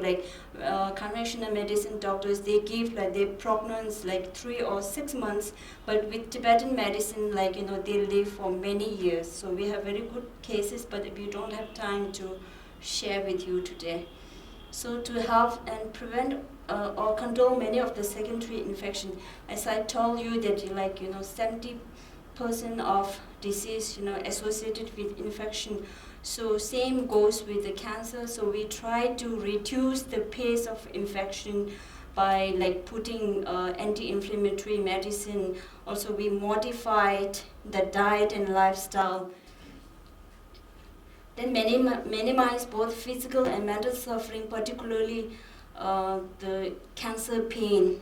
Cancer pain, especially bone pain, they are very painful. They die of they cannot control the pain. Some cancer patients, they cannot bear the pain and they would like to commit suicide or something like this. So it's very painful. So Tibetan medicine play a great role to minimize the physical and mental suffering, because Tibetan physicians, we have love and compassion, we have the ethics, so we give a lots of time to look at the attitude, we motivate the patient, so we do a lot of good things to minimize the physical and mental suffering, then greatly minimize the side effect of cancer and radiotherapy. When they have cancer, some they cannot afford even the chemo or radiotherapy. They rely only on Tibetan medicine. Even if they go for cancer chemotherapy and radiotherapy, then they have lots of adverse effects. They destroy this balance or homeostatic level. So we try to restore all of them, and our clinician, they used to tell that they take Tibetan medicine for a long time, and then in the next cycle of chemotherapy or radiotherapy, then they feel less nausea, side effect, they do better, they don't feel much fatigue as before. So this shows the efficacy or benefits of Tibetan medicine. Then expand the life span significantly. As I told you that many conventional doctors, they pronounce that patient has 3 or 6 months to live, and then they come to Tibetan medicine, and we they can live for many years. We have very good cases. So the main thing is prevention. We always say prevention is better than cure. once you get cancer, then it's really like, it's really painful, like mentally and physically. So it's better we always like emphasize on cancer prevention. So when I say cancer prevention, then we should like follow or take care of or mindful the causative factors which I stated before. Like at least you should go for a walk, like then at least have 2 good meals at home, like with lots of green leafy vegetables. Then like just say no to the coke or like fast food. These are the prevention. This looks very simple, but we ignore in our daily life. So you should have a regular healthy life to prevent the cancer. So these are the recommended food, like you should consume lots of like green tea, because like in India or in Tibetan community we don't have like habitual to drink lots of green teas. Actually these are better than the like sodas. Okay, then you should have like greens, different types of greens, pulse, vegetables. So you should eat in a moderate. It doesn't mean that if somebody say tomato is good for cancer, it doesn't mean you should have like breakfast and 3 meals with the tomato, because everything should be in a moderate, like balance. Your body needs all elements, 5 elements. So you should eat sometimes from here and sometimes here, or sometimes drink this and that. And this is the concept of Tibetan medicine. So, say no to like fermented food, fast food, and coke, all the and stress. Try to reduce the stress. It's everybody has a stress, but try to reduce the stress. Then next. So as I told you that 75% of cancer are related with lifestyle. This is what like conventional medicine says. So in Tibetan medicine also we have like diet and lifestyle guidelines according to your constitution. So just follow, and if you don't know your nature or predominant, just go to Tibetan doctor and just ask, and then just follow the diet and lifestyle according to your like nature or constitution. Then drink boiled water in the morning and evening to digest the food. As I told you that indigestion is one of the factors which in long run leads to cancer. So drink boiled water at least in the morning or in the evening if possible after the food. Like then avoid excessive intake of heavy, sweet, salty, and fatty food. Most of the fast food, they contain lots of fats, which leads to like colon cancer or many cancers. So try to reduce them. Then regular exercise, like brisk to light walking, and try to like participate in some yoga or meditation to prevent cancer and spread this like knowledge to others as well. So these are the same, like try to reduce the stress, distress, go for walk. These are the things which can prevent cancer and many other diseases as well. Okay, next. So these are just like from the conventional medicine. Nowadays they also do believe that diet and lifestyle play a great role in the cancer treatment as well as causative factors. So we have like dietary book, very like good book, simple good book in English, like I think they display in the exhibition. So it means if you don't know the like particular vegetables potency or counter-introduction or everything, then it's clearly written in this. This is very useful. Then you just read it. These are the like also I just take from like conventional medicine. Like they also emphasize on diet and lifestyle. Like next slide, please. Same. Okay. So means I would like to like share some like evidence from research on Tibetan medicine. Although there are very limited research, but these limited research papers, they show that Tibetan medicine is safe and it has anti-cancer agent, it's beneficial. So don't worry. Okay, so then okay, so means we have like so many cases, like we have done one observational study in Bangalore, and they have I think 647 cases, and we took one case from that just to share you, like this is that is done. This is gastric carcinoma patient. Mr. X was 47 years old, and he was diagnosed carcinoma on 2011. Then he went through surgery in 2001. Then doctors, they suggest them or recommend them to go for chemotherapy. Then patient denied the chemotherapy. Then he consult Tibetan doctor on 2002. Then Tibetan doctor, they diagnose is gastric metabolic disruption, it's indigestion, chronic indigestion. Then he was on the medication for 20 months. Then after 29 months in 2004, next slide. Okay, he went for CT scan. Then he was under control. So this is the note, in the note written and signed by the patients. He has very nicely written that I was in a very serious state, surrounded by death from all sides. My weight was down from 76 kg to 53 kg. Many doctors recommended chemotherapy, otherwise 3 to 6 months to live. I started your Tibetan medicine and began improving. My weight is now 78 kgs, and all CT scans are clear. So this shows the benefit or evidence of Tibetan medicine. So last but not the least, we are what we eat and what we behave. So from today, try to have regular exercise and diet and lifestyle. Thank you.